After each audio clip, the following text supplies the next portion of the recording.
తర్వాత వచ్చేసి మనకు తులా లగ్నం. తులా లగ్నానికి చూసుకున్నట్లయితే తర్వాత 1, 2, 3, 4, 5 ఆరో స్థానంలో తులా లగ్నానికి ఆరోగ్యం సూపర్. ఆరోగ్యపరంగా సూపర్. ఎందుకంటే ఆరో స్థానంలో మనకు పాపగ్రహాలు ఉండడం మంచిది. శని ఆరో స్థానంలో ఉన్నాడు కాబట్టి లగ్నానికి చాలా మంచోడు కాబట్టి ఈ తులా లగ్నానికి శనేశ్వరుడు యోగకారకుడు కాబట్టి. ఎందుకంటే తులా లగ్నానికి పంచమాధిపతి అవుతాడు. సో కుంభంలో శని ఉచ్చ స్థితిని పొందుతాడు. సో కాబట్టి శని మంచిగా ఆరోగ్యం బాగా ఇస్తాడు. ఆరోగ్యపరంగా బాగుంది. లగ్నాధిపతి కూడా ఆరో స్థానంలో, ఇదొక్కటి చూసుకోవాలి. లగ్నాధిపతి ఆరో స్థానంలో ఉన్నాడు. సో లగ్నాధిపతి 6లో ఉండడం అనేది అంత మంచిది కాదు. కానీ శని అక్కడ ఉన్నాడు కాబట్టి అది కొంచెం బెటర్‌గా ఇస్తది శనితో కలిసినప్పుడు. కానీ ఎంతైనా మనకు శుక్రగ్రహానికి మనం చేసుకోవడం బెటర్. శుక్రగ్రహానికి ఒకరికి చేసుకోవాలి. ఆ గ్రహానికి 6లో ఎందుకంటే 6లో శనితో కలిసి ఉన్నాడు కాబట్టి. తర్వాత మళ్ళీ శుక్రుడు శని నుంచి విడిపోయేసి మళ్ళీ ఇక్కడికి వచ్చేస్తాడు. రవితో కలుస్తాడు. బట్ ఏందంటే ఒక 41 డేస్ మాత్రం శుక్రగ్రహాన్ని మనం పూజ చేసుకోవాలి. ఆరోగ్యం పరంగా బాగుండాలంటే. తర్వాత వచ్చేసి 7లో రవి బుధులు ఉన్నారు కాబట్టి, రవి అంటే కొంచెం డామినేట్ చేసే ప్లానెట్ అన్నమాట. అంటే పబ్లిక్‌తో మనం ఏందంటే కొంచెం అగ్రెసివ్‌గా బిహేవ్ చేసే ఛాన్సెస్ ఉంటాయన్నమాట. కానీ బుధుడు కూడా రవితో కలిసి ఉన్నాడు కాబట్టి, మనం అగ్రెసివ్‌గా బిహేవ్ చేసినా నువ్వు చేసేది తప్పు అని బుధుడు చెప్తుంటాడు. సో అది కొంచెం బెటర్‌నే ఇస్తది. ఎంతైనా మనకు భార్యతో గాని, ఇంట్లో గాని, పబ్లిక్‌తో తిరిగినప్పుడు అంటే అది మనకు పార్ట్నర్‌షిప్ విషయాల్లో గూడా గావచ్చు.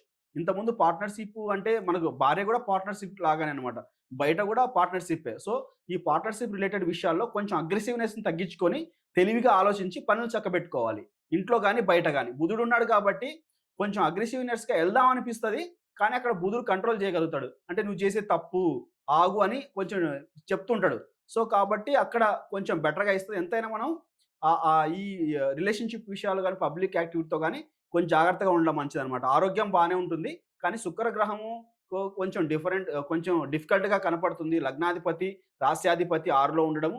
సో శుక్రగ్రహానికి ప్రతి శుక్రవారము మంచి చేసుకోవడం ఆవులకి మనకు క్యారెట్, బీట్రూట్ ఆకుకూరలు తినిపించడం వలన సో శుక్రగ్రహం అంటే ఆవు రూపంలో మనం కొలుస్తాం కాబట్టి అది కొంచెం బాగా పనిచేస్తదనమాట. సో వీళ్ళు కూడా ఏందంటే సూర్య నమస్కారం చేసుకోవడం బెటర్. ఎందుకంటే లగ్నాధిపతి ఉన్నాడు కాబట్టి ప్రతిరోజు సూర్య నమస్కారం చేసుకోవడం అనేది బెటర్. ఆవుకి మంచి ఆకుకూరలు, క్యారెట్, బీట్రూట్ ఇలాంటివి ఆవుకి తినిపించడం అనేది మంచిదనమాట. ఆరోగ్యపరంగా బావుంది. ఆరోగ్యపరంగా చెప్పాను. తర్వాత పబ్లిక్ యాక్టివిటీతో బావుండాలి.